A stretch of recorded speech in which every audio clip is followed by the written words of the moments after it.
시청 누리집에 게재되어 있는 원주시 조직도를 보면 원주시청이라는 조직의 수장은 바로 원주시민이다.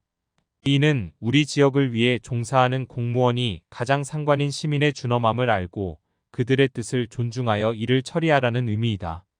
즉 지방공무원은 지역사회의 일꾼으로서 선출직으로 뽑힌 시장은 당신의 직이 시민이 부여한 것임을 늘 생각하면서 가장 상관인 시민의 목소리에 귀를 기울여야 한다는 것이다. 이와 같은 사실은 민주사회에서 당연한 내용이자 진리이며 본인은 항상은 아니더라도 이와 같은 마음으로 업무를 수행하고자 정진하고 있다.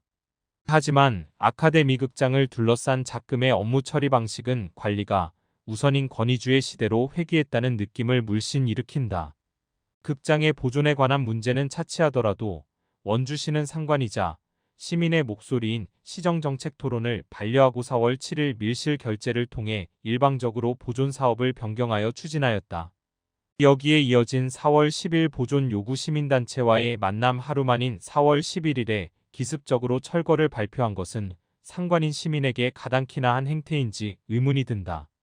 그리고 본회의 전 하루 만에 날림으로 처리한 공유재산관리계획 변경안은 정책에 대한 이해도 절차도 없이 꼭두각시처럼 움직이는 죽은 행정의 결정체를 빚어내었다. 원주시는 자신의 이런 치부를 숨기려는 것인지 박종수 전 원주시 역사박물관장, 신상범 연세대학교 국제관계학과 교수, 안창모 경기대학교 건축대학원 교수 등 저명한 사회 인사가 보장하는 아카데미 극장의 역사적 가치는 보지 않고 폐선명 건물이라는 말만 뻐꾸기처럼 반복하고 있다. 게다가 60억이었던 리모델링 예산은 물가 인상이라는 두루뭉술한 근거에 의거해 80억으로 유지관리비는 구체적인 수치는 전혀 없이 10억을 운운하며 여론을 호도하고 있다. 사업의 시작을 위한 구체적인 예산은 산출이 사실상 불가능하기에 계략적인 금액을 추정하는 것이 옳지만 이렇게 근거 없이 예산을 편성하는 것은 쌍팔년도에도 하지 않았을 짓이다. 차라리 시민단체 측에서 유사한 건물의 유지관리비 사례를 근거로 제시한 연 1억 원의 유지관리비가 더 설득력 있을 지경이다.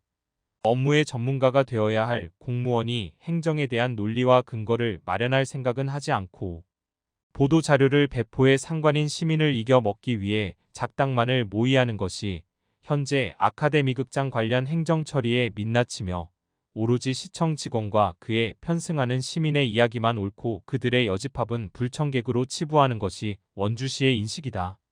민생 및 육아와 관련된 꾸미름 바우처 지원 조례가 통과되지 못한 것은 안타깝지만 이를 볼모로 삼아 문화예술을 정치화하려는 질 낮은 준동은 덤이다. 한편으로는 다행이라는 생각도 든다.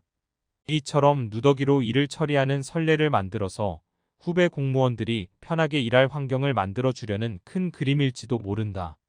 이제 원주시 공무원은 조직의 수장인 시민의 이야기를 들을 필요 없이 자신들의 분실에 갇혀 한껏 망상한 후 시민에게 통보만 하면 된다.